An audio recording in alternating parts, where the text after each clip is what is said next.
they were introduced in the 1970s, video games have become increasingly popular among people of all ages and are now available on more platforms than ever before. As a result, children and adults spend significant amounts of time and money on video games. According to a report by the American Academy of Child and Adolescent Psychiatry, people spend more money on gaming than on movies and DVDs combined. And a study by the Entertainment Software Association found that 67% of American homes either have a video game console or have a PC with entertainment software. The study also found that young people are among the heaviest gamers, a group that spends more than 48 hours per week playing video games.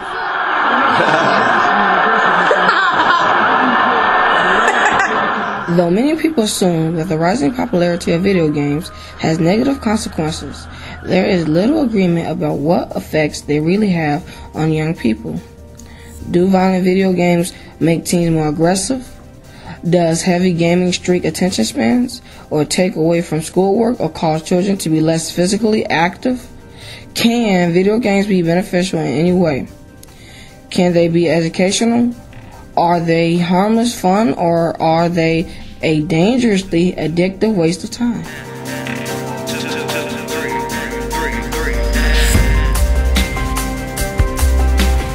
One common assumption is that kids who play a lot of video games are less physically active than kids who do not. But a recent study by the Kaiser Family Foundation found that heavy users of entertainment media are actually more physically active than light users. Jason Harper is a 6th grader at the Reavis School in Chicago, where the students who produced this report also go to school. He says that he is physically active despite playing about 4 hours of video games per weekday, but that he spends less time gaming on weekends so that he can be outside. It's just fun to be on it. Yeah, but I mostly try to get outside. How would you spend your time besides playing video games? Go outside, play football, play basketball with my friends. Same, I try to balance it out. Like, only on weekdays I play video games. On like weekends I probably play like 1 hour and then go outside for a long time. Parents of gamers report similar levels of physical activity with their children. Miss Angela Hampton, a parent liaison at Reavis, has a 15-year-old son who is a freshman in high school.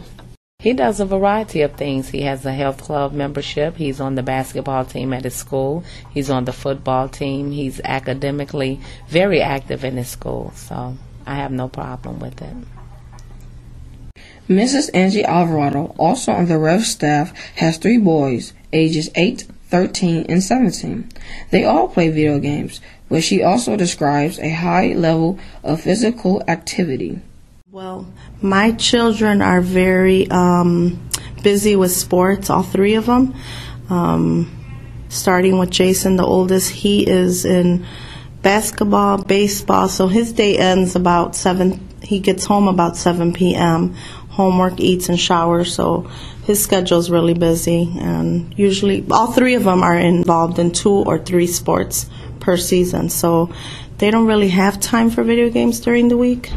They have to focus on, their sport and then homework, taking a shower, eating, and other than that, they're, limited to the time that they even play the games. I don't think they're addicted to the games as other kids I know that play quite often. Reavis 6th grader Camille Wiggins claims that she used to be one of those kids who was addicted to video games, but then she decided to stop playing once her grades started to fall. Man, it was like, oh, when I get home, I'm gonna play some video games. I'm not gonna do my homework today because I kept playing it. It's like being addicted to something, like being addicted to something. I don't know, but but I was just so stuck to it, like tape.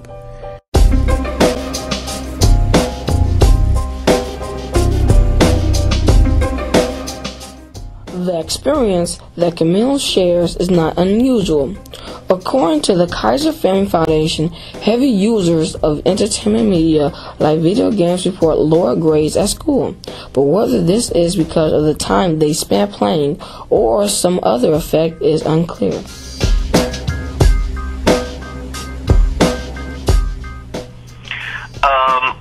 I think that if video games are hurting your grades, I think it's possible. I think that kids can play too much video games, and then you neglect your studies. Matthew Board is an assistant professor of game design at Columbia College. He thinks it's possible for excessive video gaming to hurt grades because of the time it takes out of the day, but he does not seem to think that the game damage attention spans or students' physical ability to focus on schoolwork. It's just kind of interesting because, if you're a game designer, you don't play games all day. You actually have to go out into the world and live your life and study hard and learn a lot, because your overall knowledge is what makes you a good game designer, not how many games you've played, contrary to popular belief.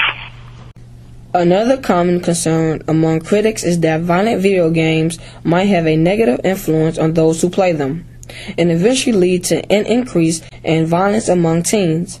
Some research seems to back up that theory. According to the AACAP report, some children who have been exposed to violence in video games have shown that they can become immune or numb to the horror of it.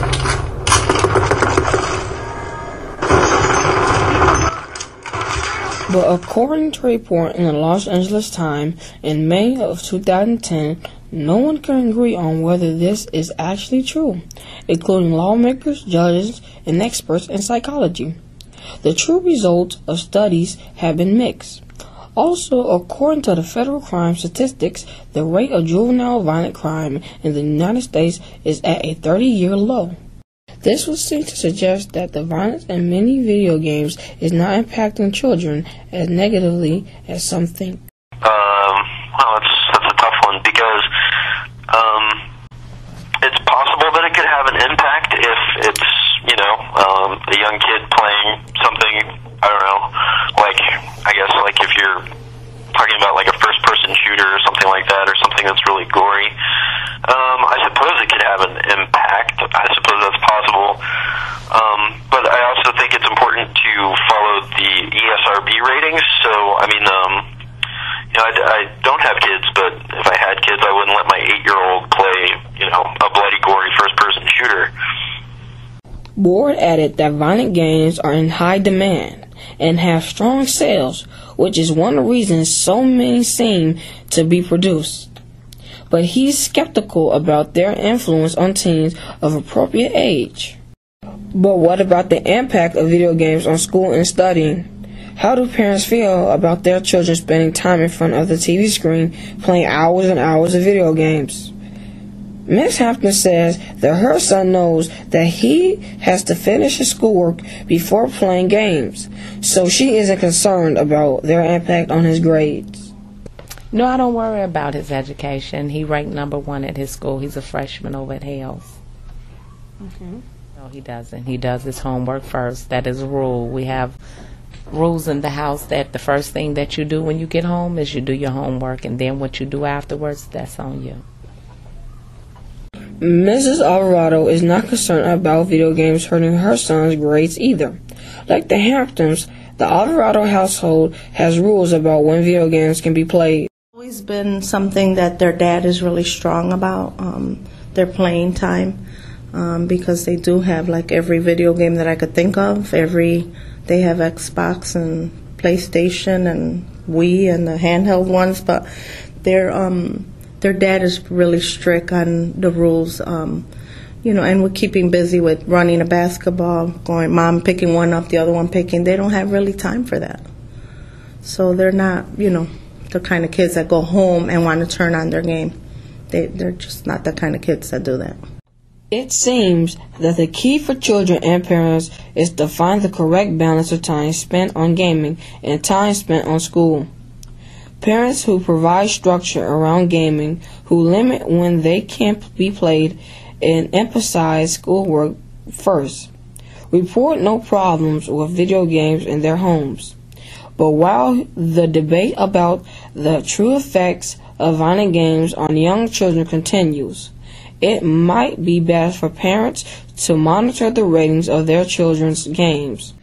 Parents, you can even sit down and play along with your children, which can be a fun way to spend time together. Just be careful not to get addicted and forget that your adult responsibilities come first.